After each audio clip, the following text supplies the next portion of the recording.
And I'm a firm believer that like every dollar needs a job so that you know where it's going. There isn't just money that's like sitting unless it's intentional. And so when I met my husband and I'm like looking and I'm like, honey, did you know you're paying like this for this subscription and this for this subscription? Because like most people, as long as they're in the green or black, you know, it's just whatever, right? Your life is busy, kids get in the picture, you're doing logistical things, and maybe you put things on autopilot and have it auto bill you. And it gets dangerous because sometimes you don't realize what you're paying for. Welcome to Life Changing Money, a podcast all about one of the most taboo topics in the world, money. I'm your host, Barbara Strehand, and we're going behind the scenes on business owners' journeys to money, success, and wealth. Let's get started. Hello, and welcome to another episode of Life Changing Money. I am so excited to welcome Rihanna Muhammad to the show. Hello. Hi, I'm so happy to be here. I actually was looking at the notes and I'm like, how did you find me? I think I came across one of your ads on Facebook for Minted. Okay. I probably heard about you 4 weeks prior to Minted. And then I just kind of went to Minted on a whim and I was like, who is this incredible woman? I love that. I'm glad to hear that you found me from an ad, especially on Minted, because I'm like, I don't know that ads work very well for events, but I mean, you're here because of it. So we'll keep doing it for this year's Minted, I suppose. But maybe share what you loved about Minted, because then obviously you joined the council. So it's interesting, right? Because my background is similar to yours. Yeah. I went to school for accounting. I came from the Big Four world. Yeah. I did consult. I know. And that's the thing. So that's what really separated you, right? I've been to a bajillion tax conferences, auditing conferences, just CPA related stuff. And I like the style and the digestibility of what Minted had. It wasn't that you were given information that you couldn't apply immediately.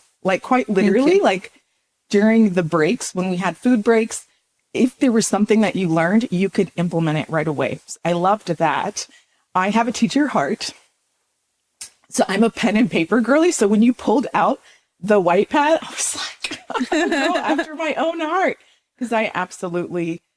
And that was the first year we had that. Oh, really? Yeah. I'm big on visuals, and I feel like when you're talking to someone who doesn't have that accounting background, seeing the numbers is more powerful than just auditory and just saying, oh, you could save $50,000 this way. Yeah. So I absolutely loved that. You razzle dazzled everything. So I loved the outfit changes. I loved the variety of speakers. Yeah, I think the applicability was probably a huge separator. I felt like, if I wanted to invite a friend who doesn't come from that accounting world, they would automatically be able to absorb what you're saying and integrate it and ask the right questions to their financial team to kind of implement it if that's being delegated. Well, thank you. As another accounting girly, tell everyone what you do now. Okay, sure. So I allow founders to think like CFOs. So there's data, and we're not short on data, right? Especially with tech and AI, there's an egregious amount of dashboards and reports that can come your way. And there's decisions that you're, as a founder, are making from that data. So my work is in the middle. So how do you make decisions based on what the data is telling you? That could look like owner pay. It could look like hiring thresholds. And it's a way to give somebody an architecture and a framework to give them clarity on what's going on and what the next move is. So if you're making $400,000 a year, when you scale to maybe, let's say, 2 million, what that looks like for hiring or compensation is going to change. And a lot of founders don't have that knowledge to know, well, what needs to change. What made you get out of corporate and start doing that? A couple things, actually. So I felt like a lot of the things that I learned that information was being given to a very small majority of people. So I'm just a teacher at heart.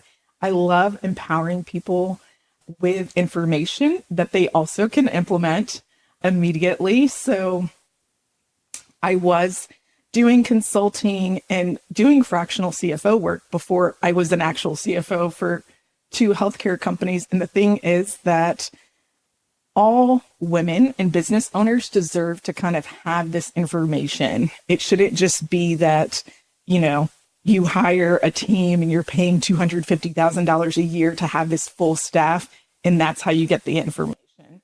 How was your journey to business ownership? Ooh, I like this question. So I've worn many hats. So when I was still in corporate, I was dabbling in the idea of what having my own business would look like. So I've done everything from bookkeeping to AR to AP to helping business owners who scaled and maybe want multiple locations to kind of training their accounting teams if they're looking to hire more people.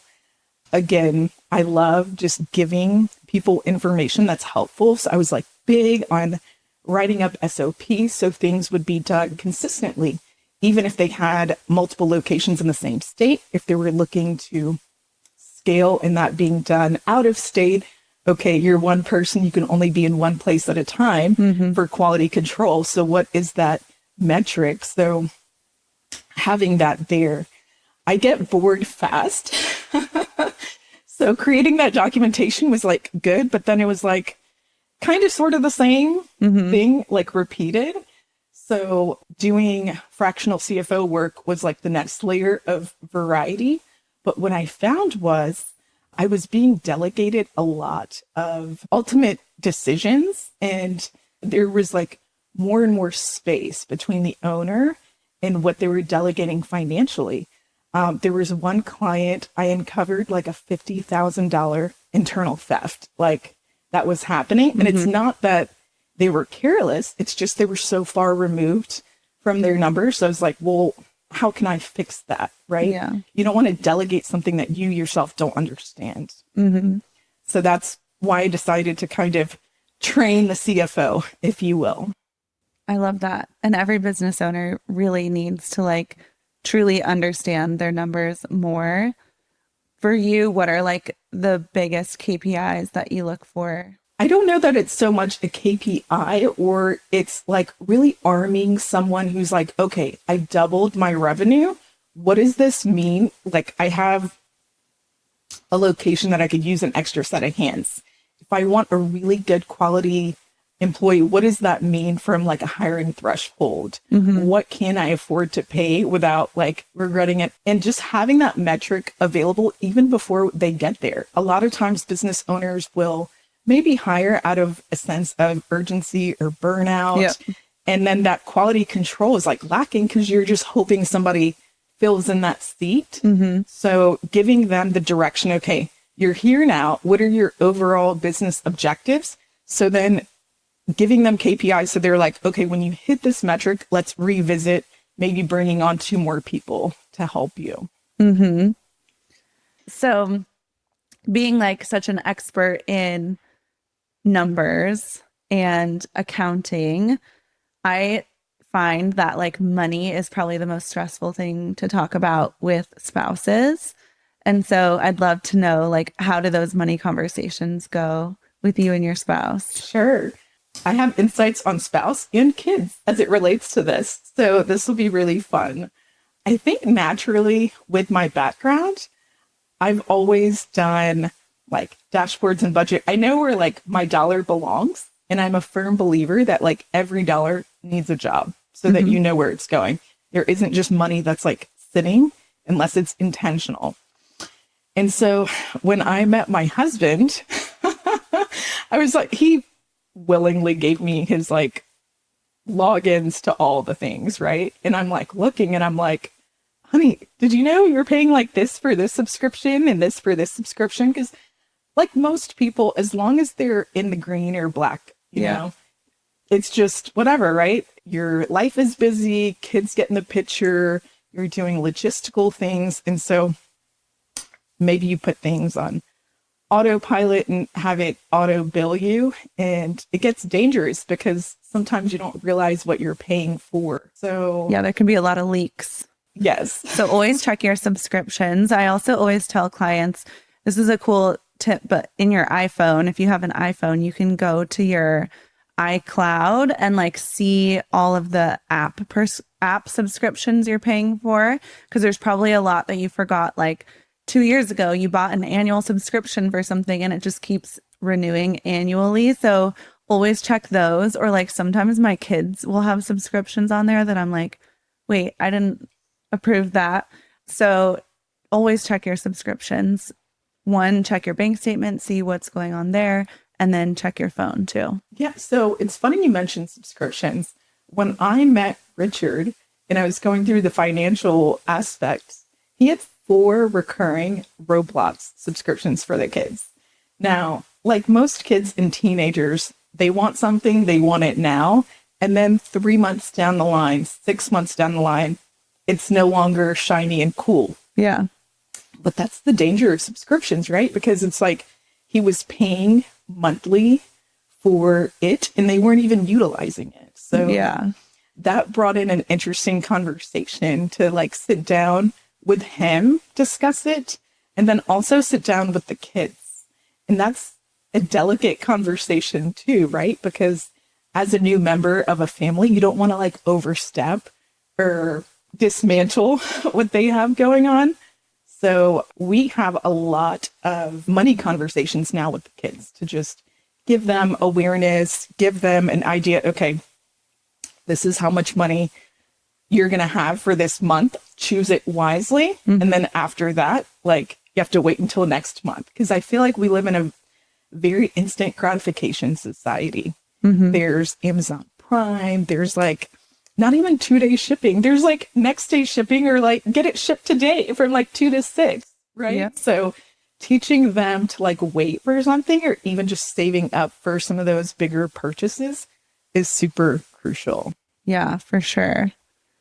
Well, we are wrapping up like a whole week of council retreat stuff. What made you decide to join the council when you were at Minted? Sure. I think it's the caliber of people you attract. I've been a part of masterminds before, and the caliber is great, but you get out of a mastermind, not only what you put in it, but based on who you're surrounding yourself with. And I know this now because we've just had our first retreat, but there's a natural recalibration that happens when you're surrounded by women who are on your level. The conversations are different. The relatability is different. So in both personal and business. Oh, for sure. Like, I think people join masterminds thinking they want it for like business, but really the best part is like all your new friends and all of the new connections. Yes. And it just makes business more fun because you have like friends that get it. Mm-hmm. A lot of times we start businesses and all of our friends are employees, so they just don't get the stress of being a business owner. What is like a takeaway you had this week during the retreat? There were several. I think one has to do with expansion and alignment aren't two separate things. Ooh. In expanding yourself, it's like you draw closer towards your alignment with that. You had a lot of great people come in, and I think just doing a lot of the inner work and then doing the inner work with other people and being able to share what those experiences felt like. And this is just kind of proof of why attracting the right people is important, because you feel comfortable enough to kind of open up and share. Mm-hmm. Whereas there may be spaces where you kind of hold that to yourself. Yeah. Maybe you had a breakthrough, but you kind of hold it tight. This room, I think everybody felt comfortable sharing. And there were insights that other people share that you're like, oh, me too. Mm-hmm. You know? Yeah, for sure. Well, being like so good with numbers and budgeting and all of that, what are some of your own money goals, or like, how are you investing? So I've learned, and the council is a perfect example, being around the right people truly does matter. And I think collapsing time is an understatement. Truly. I am investing on getting on 2 stages a month for the rest of the year. Oh, that's a big goal. It is. It is. I think with just, again, I'm big on looking at where we are as a society in the world. And with AI just having so much permeation into different spaces, that in-person interaction cannot be duplicated. Yeah. So I think just getting out into more rooms, making sure it's not local and just being open to like maybe flying to the East Coast to, you know, meet people and talk to those communities. That's definitely my goal, and eventually internationally. Yeah. We fly all over for other people's stages. It's so fun. What are some of the topics that you want to teach on? So there's a couple. The first one, of course, is just business owners understanding their own finances so they're not delegating something that they don't understand. I also want to talk about how to instill money values in your kids, because I think that's just something not readily taught, and it's super important. I also have a passion project where I teach teens how to go from idea to their first sale. So it's an execution-based framework so that we can cultivate more entrepreneurs, because they're needed. They're so cute. There's so many kids with great ideas that it's just living in their head. And I'm like, come on, let's put pen to paper. And I have a lot of friends who are like web app developers and can do all the techie things so that those ideas can like come into fruition. For the people listening, they probably have connections with like schools or classrooms. Are those the right rooms for you to be teaching that to? Absolutely. Schools, classrooms, Boys and Girls Club, Jack and Jill Association. There's a couple like girl empowerment groups that they have here in Arizona. So I'm looking to connect with those folks too. How fun. Okay, so anyone listening, if you want someone to teach your teens how to become entrepreneurs and business owners, you definitely need to reach out to Rihanna. And where's the best place that they could find you? Sure. So I am active the most on Instagram. I do have a LinkedIn. My Instagram is niacin.educators. So NIACIN.educators. Well, I'm so excited to see you speak on 24 stages this year. That's so exciting. And we have lots of trips planned with the council too. So you'll just be all over the world. Is there any last thing you want our business owners listening to know? Yes. So one of the things we learned in the council is the importance of guiding, being in your power, and delegating. And delegating. We love delegating. Yes. Delegating is super important, but certain leadership aspects can't be delegated. And so that's why it's super crucial to, even if you choose to delegate, to be able to have a way to oversee what it is you're delegating. So that's probably the biggest takeaway I want to give the listeners. So you don't have that money getting embezzled that you were finding. Yes. That's called having checks and balances in your business. So Ms. Rihanna can teach you how to do that. Yeah. Thank you so much for being here. Thank you. Thank you for listening to this episode of Life Changing Money. Don't forget to subscribe, and I would love if you left a review and shared it with your friends. See you next time.